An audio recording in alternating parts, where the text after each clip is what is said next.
اختر اپنی رومانی نظموں کے باعث زیادہ مشہور ہے. رومانی جو نظمیں کہی اس کی وجہ سے یہ اختر شیرانی بہت زیادہ مشہور و معروف ہے.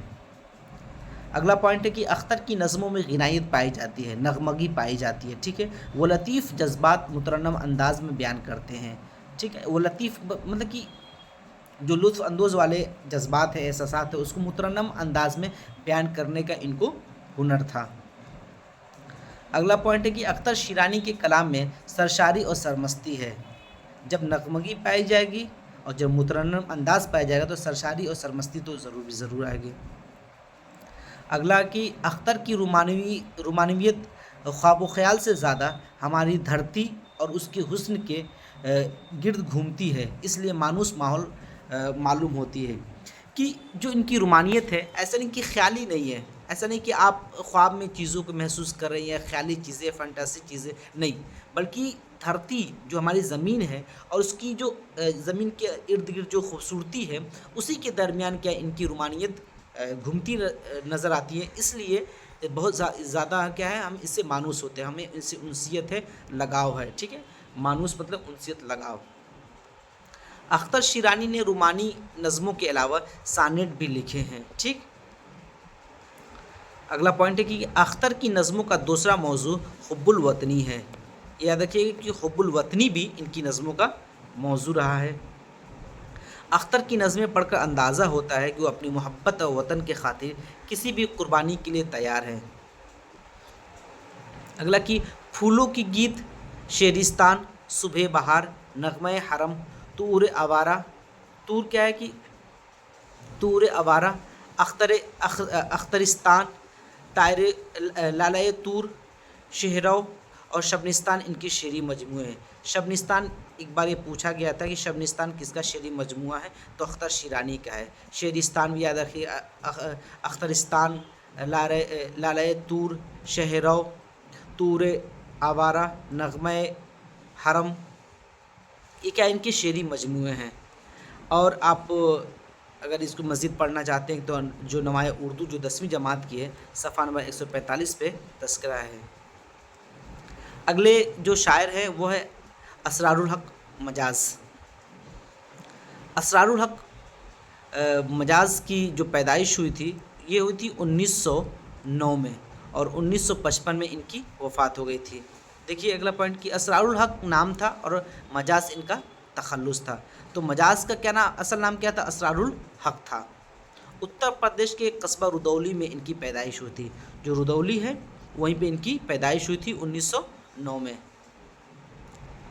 اگلا پوائنٹ ہے کہ سینٹ جانس کالج آگرہ میں انٹرمیڈیٹ اور علی گڑھ مسلم یونیورسٹی سے ایم اے کیا. اگلا پوائنٹ کہ آل انڈیا ریڈیو دہلی میں ملازمت کرتے تھے. آل انڈیا ریڈیو جو دہلی ہے دہلی میں ہے، اسی میں یہ زیر ملازم تھے. 1939 میں ملازمت ترک کر کے رسالہ نیا ادب لکھنؤ سے وابستہ ہو گئے. تو نیا ادب کہاں سے جاری ہوتا تھا، یہ بھی سمجھ میں بات آ رہی کہ لکھنؤ سے جاری ہوتا تھا. اور نیا ادب سے کیا یہ 1939 میں یہ منسلک ہوئے تھے، اس سے وابستہ ہو گئے تھے. مجاز 3 سال بعد لکھنؤ سے دہلی آ گئے. پھر یہ لکھنؤ سے کیا ہوا کہ 3 سال بعد دہلی آ گئے. وہاں ہارڈنگ لائبریری، موجودہ ہردیال لائبریری، ہارڈنگ لائبریری جو ابھی موجودہ وقت میں کیا ہے ہردیال لائبریری ہے، اس میں 1934 میں تک ملازم رہے. ٹھیک، 1934 تک ملازم رہے.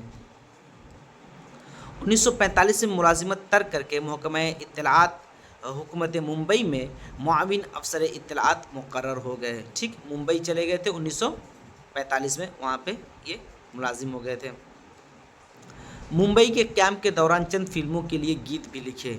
جب ممبئی میں یہ کیمپ کیے تو انہوں نے کیا کیا، چند فلموں کے لیے گیتیں بھی لکھے. مجاز رومانی شاعر تھے. ترقی پسند تحریک سے متاثر ہونے کی وجہ سے ان کی شاعری دوسرے رومانی شاعروں سے مختلف تھی. جو اور رومانی شاعر تھے ان کی رومانیت سے تھوڑا سا ان کی رومانیت کیا ہے، مختلف تھی، کیونکہ یہ ترقی پسند تحریک سے وابستہ ہوئے تھے. کہ مجاز لکھنؤ کی شاعری میں انقلابی جوش بھی ہے، مجاز لکھنوی کی شاعری میں انقلابی جوش بھی ہے، فکر کی گہرائی بھی. یہ دونوں چیزیں آپ کو نظر آئیں گی.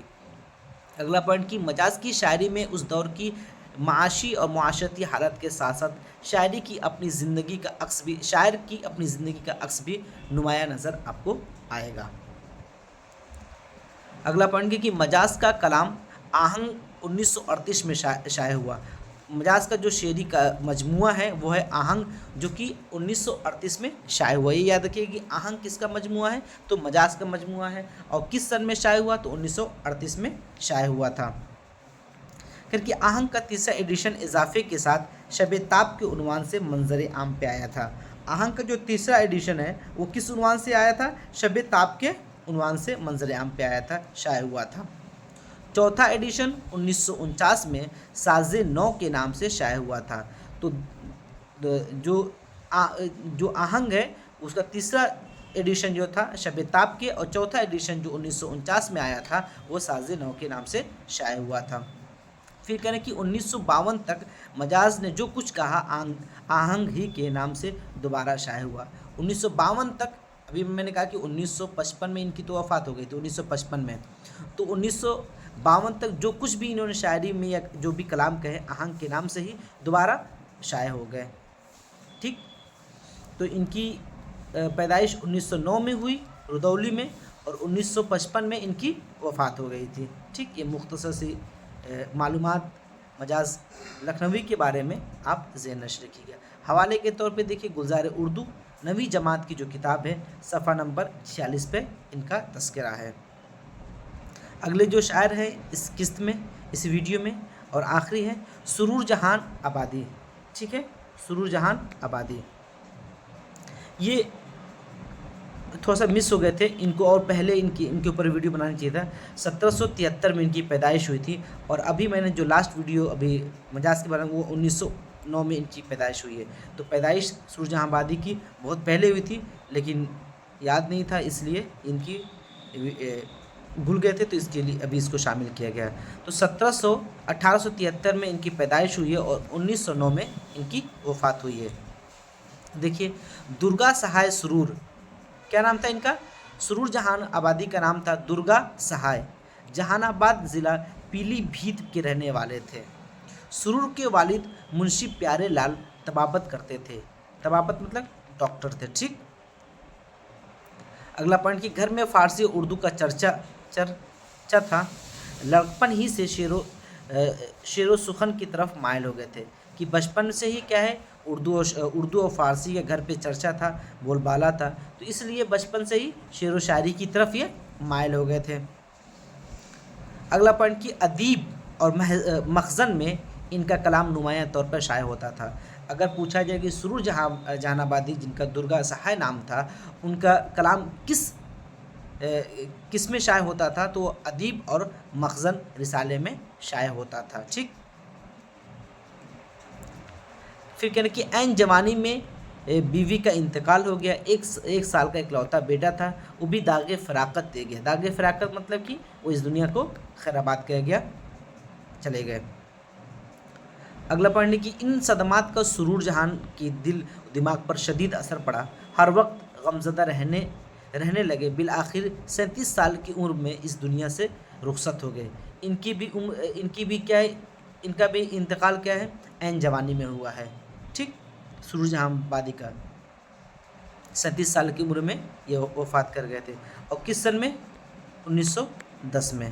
ٹھیک، اور پیدائش کب ہوئی تھی؟ 1873 میں۔ ٹھیک،